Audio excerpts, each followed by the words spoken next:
Por que Deus permite o sofrimento? Por que a maioria das pessoas boas parecem destinadas a passar por um inferno em suas vidas? Se Deus é justo, por que o justo sofre?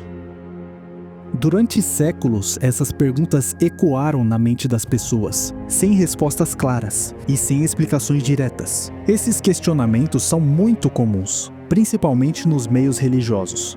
Afinal, se Deus é a personificação da palavra amor, então por que Ele permite que os seus servos mais leais passem por tribulações na vida?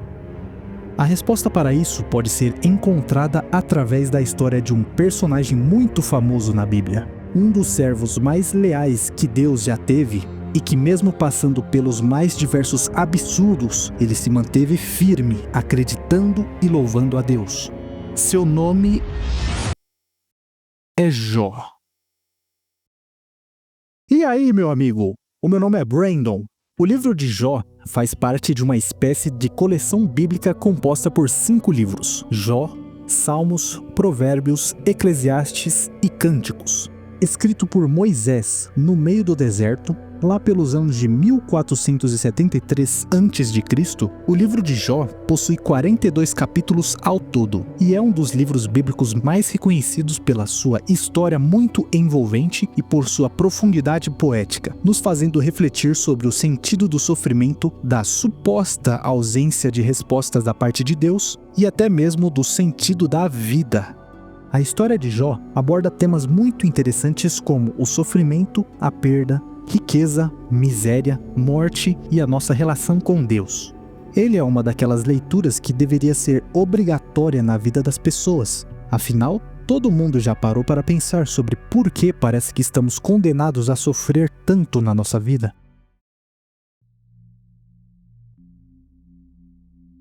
Jó viveu toda a sua vida na terra de Uz. Pesquisadores acreditam que essa terra seja próxima do antigo reino de Edom, ao sul de Israel. Jó era um homem íntegro, honesto e temente a Deus. Ele era pai de 7 filhos e 3 filhas. Seus rebanhos eram de 7.000 ovelhas, 3.000 camelos, 500 juntas de gado e 500 jumentas. Além do mais, ele era senhor de um grande número de servos. Isso tudo o tornava um dos maiores e mais ricos homens do Oriente naquela época. A relação que Jó tinha com seus filhos era algo interessante de se ver.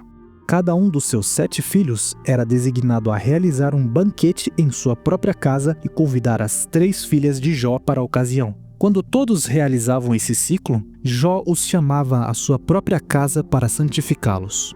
Jó dizia: talvez meus filhos tenham pecado e amaldiçoado a Deus em seus corações. O temor de que algum de seus filhos tenha pecado contra Deus fazia Jó fazer sacrifícios e louvores para Deus. Isso mostra o quão especial era a relação de Jó com todos os seus filhos. Em um determinado dia, os filhos angelicais foram se apresentar perante Deus, e porventura, um anjo caído foi se apresentar ao lado deles. Deus perguntou a Satanás: de onde você veio? Satanás respondeu: de percorrer toda a terra e andar por ela. Você observou o meu servo Jó? Não há ninguém igual a ele na terra. Ele é um homem íntegro e justo, que teme a Deus e rejeita o que é mal. Será que é por nada que Jó teme a Deus? Não puseste uma cerca de proteção em volta dele, da sua casa e de tudo o que ele tem? Tu abençoaste o trabalho das suas mãos, e os rebanhos dele se espalharam pela terra. Mas agora, levanta a mão e atinge tudo o que ele tem, e com certeza ele te amaldiçoará na tua própria face. Pois bem, tudo o que ele tem está nas suas mãos, mas não estenda a mão contra ele mesmo. Após esse diálogo, Satanás se retirou rapidamente da presença de Deus. E esse foi o começo do que seria a ruína de um dos servos mais leais que Deus já teve. Alguns dias mais tarde, todos os 10 filhos de Jó estavam comendo um banquete na casa do filho mais velho. Jó não estava presente nesse evento, ele estava em um outro lugar, quando um mensageiro chegou até ele trazendo uma notícia. Os bois estavam arando e as jumentas pastando ao lado deles. quando os sabeus atacaram e os levaram embora. Eles também mataram os servos à espada. Eu fui o único que escapou para lhe contar isso. Enquanto o mensageiro ainda falava, chegou outro, trazendo outra notícia. Caiu dos céus um fogo da parte de Deus e queimou as ovelhas e os servos, consumindo-os. Eu fui o único que escapou para lhe contar isso. Esse segundo mensageiro nem tinha terminado de falar quando chegou mais um para lhe dizer: Os caldeus formaram 3 bandos. Atacaram os camelos e os levaram embora. Eles também mataram os servos à espada. Eu fui o único que escapou para lhe contar isso. E então, Jó recebe a pior notícia que alguém pode receber em vida. Outro servo chega até ele, dizendo: Seus filhos e suas filhas estavam comendo e bebendo vinho na casa do irmão mais velho. De repente, veio um forte vento do deserto e atingiu os 4 cantos da casa, de modo que ela caiu sobre os jovens e eles morreram. Eu fui o único que escapou para lhe contar isso. Em pouquíssimos minutos, chega a Jó a notícia de que ele havia perdido praticamente tudo: seus bens, seus animais e principalmente seus 10 filhos, de uma só vez. Após ouvir essas notícias terríveis, Jó rasga suas roupas, raspa a própria cabeça e se lança ao chão. Nu saí do ventre da minha mãe e nu voltarei. Deus dá e Deus tira. Que Deus continue a ser louvado. Alguns dias após esses incidentes, Satanás se apresenta novamente perante a Deus, e os dois dialogam. Jó se apega à sua integridade, embora você tente me colocar contra ele para o destruir sem nenhum motivo. Pele por pele. O homem dará tudo o que tem pela sua vida. Mas agora, levanta a mão e atinge seus ossos e sua carne, e com certeza ele te amaldiçoará na tua própria face. Pois bem, ele está nas suas mãos, mas não tire a vida dele. Deus agora permitiu a Satanás atacar a saúde de Jó. Não demorou muito para que todo o corpo de Jó fosse atacado com furúnculos muito dolorosos. Sentado em meio às cinzas, Jó raspava suas feridas com um pedaço de vidro, com o objetivo de aliviar a dor e a coceira extrema que as feridas causavam. Totalmente abatido, até mesmo sua esposa, que deveria apoiá-lo nesse momento mais difícil, chega a questioná-lo. Você ainda se apega à sua integridade? Amaldiçoa teu Deus e morra. E a resposta de Jó para isso é uma das coisas mais interessantes que podemos ler nessa história. Você está falando como uma mulher insensata. Devemos aceitar apenas o que é bom da parte do verdadeiro Deus e não aceitar também o que é mau?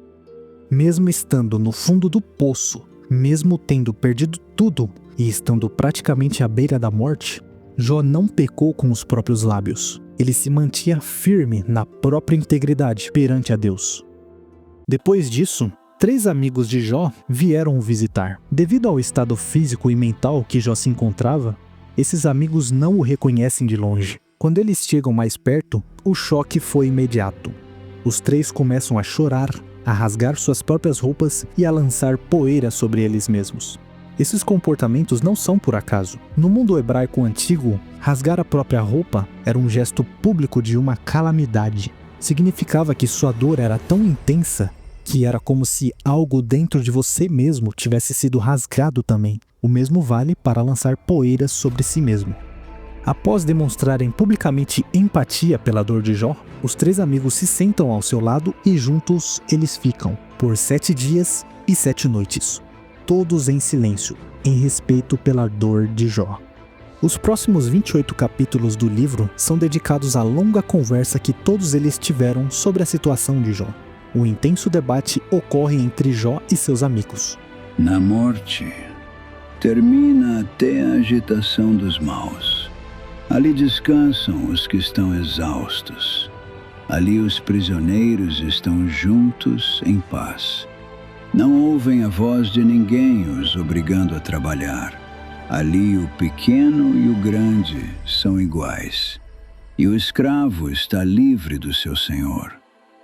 Porque ele dá luz a quem está sofrendo e vida aos que estão amargurados. Porque eles anseiam pela morte, mas ela não vem. Procuram por ela mais do que por tesouros escondidos.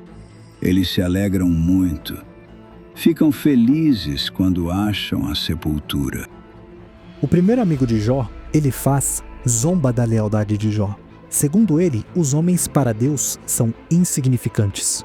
Será que o homem mortal pode ser mais justo do que Deus? Será que o homem pode ser mais puro do que aquele que o fez? Ele não confia nos seus servos e encontra defeito nos seus anjos. Quanto mais nos que moram em casas de barro, cujo alicerce está no pó, que são esmagados tão facilmente quanto uma traça.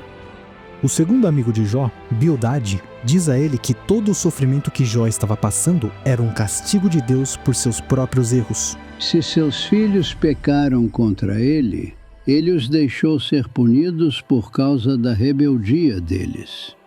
Mas, se você apenas recorresse a Deus e implorasse o favor do Todo-Poderoso, e se você realmente fosse puro e justo, ele daria atenção a você e lhe restauraria o lugar que é seu por direito. Zofar, o terceiro amigo de Jó, utiliza palavras rígidas para dizer que Jó era um homem tolo. Por acaso você pode descobrir as coisas profundas de Deus? Ou descobrir tudo sobre o Todo-Poderoso? Ela é mais alta do que o céu. O que você pode fazer? Ela é mais profunda do que a sepultura. O que você pode saber? É mais extensa do que a terra e mais ampla do que o mar. Se ele vem para prender alguém e convoca um tribunal, quem pode impedi-lo? Pois ele sabe quando os homens são falsos. Quando vê a maldade, será que não presta atenção? Mas o homem tolo entenderá somente quando um jumento selvagem der à luz um homem. E é claro que Jó, ao longo dos capítulos, tenta se defender das acusações dos seus supostos amigos. O que vocês sabem, eu também sei. Não sou inferior a vocês. No entanto, eu prefiro falar com o próprio Todo-Poderoso. Desejo defender minha causa perante Deus. Mas vocês me difamam com mentiras. Todos vocês são médicos que nada valem. Quem dera que ficassem calados. Isso seria sabedoria da sua parte. O que seria de vocês se ele os examinasse? Será que o enganariam, assim como fariam com um homem mortal? Com certeza, ele os repreenderá, se tentarem secretamente mostrar favoritismo. Logo após esse longo debate entre Jó e seus falsos amigos, um jovem de nome Eliú toma a dianteira na conversa e começa a dar conselhos reais para Jó. Sou jovem, e vocês são idosos. Por isso eu respeitosamente fiquei calado, e não me atrevi a dizer-lhes o que sei. Eu disse a mim mesmo, que a idade fale, e que a multidão de anos declare a sabedoria. Mas é o Espírito que está nas pessoas, o fôlego do Todo-Poderoso, que lhes dá entendimento. A idade em si não torna ninguém sábio, nem são apenas os idosos que sabem o que é certo. Por isso eu digo, escute-me, e eu também lhe direi o que sei. Deus é muito maior do que o homem mortal. Por que você se queixa contra ele? É porque ele não respondeu a todas as suas palavras? Pois Deus fala 1, 2 vezes, mas ninguém presta atenção. Deus livra sua alma da cova, sua vida de perecer pela espada. Que homem é como Jó, que engole a zombaria como se fosse água? Ele está na companhia de malfeitores e se ajunta com os maus. Pois ele disse, o homem não ganha nada em tentar agradar a Deus. Por isso escutem-me, homens de entendimento. O verdadeiro Deus jamais faria o que é mal. O Todo-Poderoso nunca faria o que é errado. Foi depois de todo esse debate intenso que todos eles tiveram, que Deus começa a conversar com Jó de dentro de um redemoinho. Deus começa a fazer uma série de perguntas a Jó. Onde você estava quando lancei os alicerces da terra? Responda-me, se você acha que tem entendimento. Você já deu ordens amanhã? Ou fez a aurora saber seu lugar para que ela pegasse os confins da terra e sacudisse dela os maus? Você já desceu às fontes do mar? Ou explorou as águas profundas? Foram revelados a você os portões da morte, ou você já viu os portões da escuridão profunda? Você compreende a imensidão da terra? Responda-me, se você sabe tudo isso. Deus fala do tamanho de toda a sua criação, desde os animais até as constelações no universo. Essas perguntas não tinham o objetivo de responder diretamente o porquê Deus estava permitindo que Jó passasse por todo aquele sofrimento. Ele queria que Jó entendesse que existem coisas que realmente não cabe a nós entendermos, mas sim de obedecer e continuar leais a Deus. Você sabe me dizer por que o universo existe? As estrelas, os outros planetas, as criaturas no fundo dos oceanos que os pesquisadores ainda não descobriram? Bem, tudo isso não cabe a nós compreendermos. O universo não existe para fazer sentido para nós. Por fim, Jó reconhece que estava errado perante o Criador, e a fúria de Deus se acende contra Elifaz e os outros 2 amigos, pelo fato deles terem chegado a conclusões erradas sobre a situação de Jó. Deus pede a eles que ofereçam 7 novilhos e 7 carneiros como sacrifício e pede que Jó ore pelos 3 amigos. Depois de Jó ter orado pelos seus 3 amigos, todo o sofrimento que ele estava passando havia acabado. Deus cura a Jó e restaura todas as suas riquezas. Em um evento especial, todos os seus irmãos e amigos foram visitá-lo em sua casa. Todos eles deram uma peça em dinheiro a Jó. Deus abençoou mais a segunda parte da vida de Jó do que a primeira. Ele veio a ter 14.000 ovelhas, 6.000 camelos, 1.000 juntas de bois e 1.000 jumentas. Ele teve mais 7 filhos e mais 3 filhas. E não havia no país mulheres mais lindas do que as filhas de Jó. Jó viveu mais 140 anos, viu seus filhos e netos até a 4ª geração. Por fim, ele morreu de uma longa e, no final, satisfatória vida. Jó, sem sombra de dúvidas, passou pelos piores momentos que um homem poderia passar em vida. Eu acredito que ele foi o segundo homem que mais sofreu em vida. E mesmo assim, ele nunca amaldiçoou a Deus por suas tribulações. Esse livro é um balde de água fria na teologia da prosperidade. Aquela doutrina que prega que basta crer e servir a Deus, que as riquezas materiais e bênçãos estarão garantidos para você no final. Algo bem interessante de se notar é que no final da história de Jó, Deus não tinha a obrigação de devolver todas as suas riquezas. Ele o presenteia com o dobro de suas riquezas. Isso mesmo, isso foi um presente da parte de Deus. Essa é a grande lição da história: continuar fiel a Deus e fazendo sua vontade, mesmo sem esperar nada em troca, e mesmo passando por dificuldades.